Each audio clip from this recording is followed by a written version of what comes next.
Hey guys, this is Jacob Cass and I'm a logo designer and branding expert, and today I'm just going to show you a bit of my work behind the scenes creating the logo and brand identity for Elliott, which is an accountancy firm and business advisory. So there's a number of different directions on here which I'm going to go through. These are the final marks. I didn't present all of these to the client, but this was some of the exploration that I did throughout the process, and I'm going to talk you through it. Go behind the scenes of my artboard and to show you how I come up with some of these directions, keeping in mind the whole brand identity, just not the logo mark. So this is the final work, but I'm going to zoom out and you can start to see what I'm going to talk through today, which is this artboard. And I also have another artboard here that goes through the presentation that I sent the client and what I talked about when I talked to the client and the concepts presented. So that's what this video is going to be about. I'm going to jump back to the other artboard and jump into where I left off, which was, so basically started on pen and paper actually, with just coming up with ideas, but most of these directions were going to be type driven.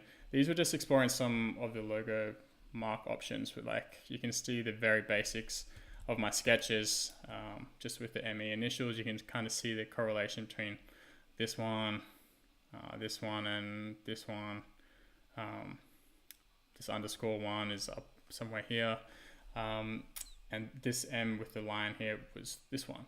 So that's kind of how I brainstorm. I just have very rough ideas on paper, then jump into Adobe Illustrator and create the logos. So I don't just create them in isolation. I always keep in mind what they're going to look like on things like business cards and let's say copy with a button, a headline, body copy.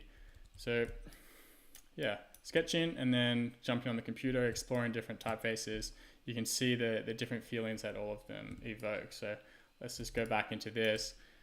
This is very clean, bold, friendly, approachable, probably because of the lowercase lettering. Well, it is because of the lowercase lettering. It gives that approachable feel. This is definitely more of a luxurious premium feel with the serif logo mark here and the elegant type.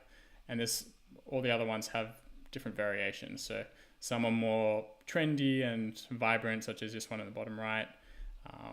And the reason I explored so many different options in this particular project was because the client I was working with was a little bit more tuned into this, into the visuals, and I was working with one person, and then we're going to be presenting to a whole board of directors, so about 10 or so people. So I worked with one person, then we honed it down in the next round, and then revised from there. So that's really how I was working. I'm going to zoom out a bit, just to zoom in a bit more on my artboard. This is very, very raw. It's just I gather inspiration color palettes from the web, as you can see here, and then go off on little tangents with exploring different fonts and colors and how it works with one another. So I definitely have a very large database of fonts, and that really helps with these projects. And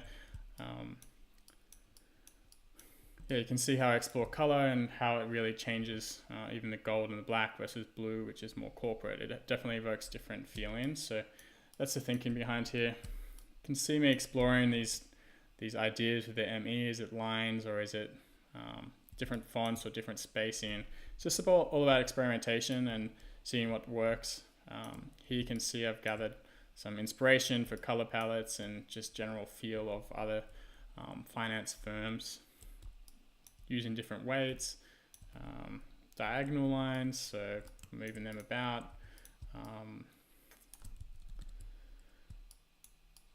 Where are we?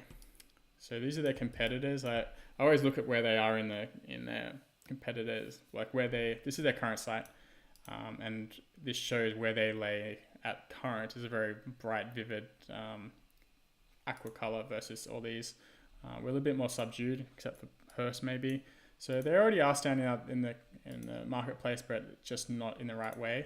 So the rebranding was to kind of bring them up to date and make them stand out in the market. So let's zoom in here. You can already start to see the different feelings of the different fonts. So I often write the headlines as how they feel to me, like light, understated, sophisticated, or this one's modern, approachable, bold, clean. And when I present these to the client, it also helps them put a verb to the name or adjective. Yeah, here's another idea that I kind of let play. The ME is just the initials of Manning Elliott, and yeah, there's different creative ways we could have used that in the branding. We ultimately didn't use this, but just using the call me, pay me, hi, it's me, get me. So that was one idea. A little bit too funsy for this client, but it did have some legs to it. This concept was the M and the E kind of on its side, and I explored different fonts to see how they would feel, different colors, adding taglines. You can see I've put them all in a line here just to get a feeling for them, to see what's right. This one's bold, very structured, definitive. This is bold, thick. So yeah, they all have different feels. So this is a very modern and vibrant approach, and it would definitely stand out in the market. Wasn't right for them, but it was definitely a cool thing to explore.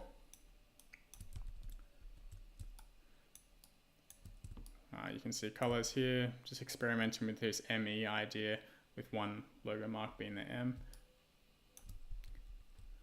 So yeah, that's me brainstorming on my artboard, and then after that I often jump into a new artboard, have my shortlist here, kind of experiment a little bit more with fonts and structure, and then I get into the presentation. So in this presentation, I led with where they were at currently, which is their colors and where they are in the marketplace. And then I led with my recommendation of the logo, which was this one. But I also showed different color variations because it really does have different feelings when you change out the color. And then I showed how it works with the identity as a whole on a card, for example. It could be on blue or it could be on aqua. It really does change the feel. So this is an important thing that I speak about with the client, is to show and visually how much color and type really plays a pivotal role in the feeling of the brand. So that's why I showed multiple options in this instance, to show them the difference. So you can already see that these headlines bold. This is a bit more definitive and refined, and even just changing the color has a different feel, the gold versus the teal. And changing the typeface here and has a totally different feel. So when I show this to the client, it's about having a discussion, and they get to realize how important typefaces are, especially when you're presenting logo work that doesn't have a logo mark and you're just going off the name. It's important to show the bigger picture here. This concept was playing off the ME idea I showed you earlier, where you could have call me, let me do your accounting, and so forth, pay me. This was more of an elegant approach, strong, elegant, refined. And yeah, on this page I actually showed, I put different fonts on the page to have a discussion. Remember, this was only with one person I'm showing this. I'm definitely not showing this to 10 people in a boardroom. It just gets too overwhelming. But for the initial presentation, to get a feel and to promote discussion, this is a very powerful slide, because you could get to see all side by side what different fonts evoke. So this is elegant, this is more bold, this is more classic, and so forth. And then a very left field approach is this very vibrant yellow one I showed earlier. I also showed it in a different color. And then this approach with the ME. And the reason I showed this one was because I think it's a little bit different to the initial concept that I showed up here, where it's just M. Some may want to have the ME for Manning Elliott. I personally prefer simpler logos, so I recommended the first one. But yeah.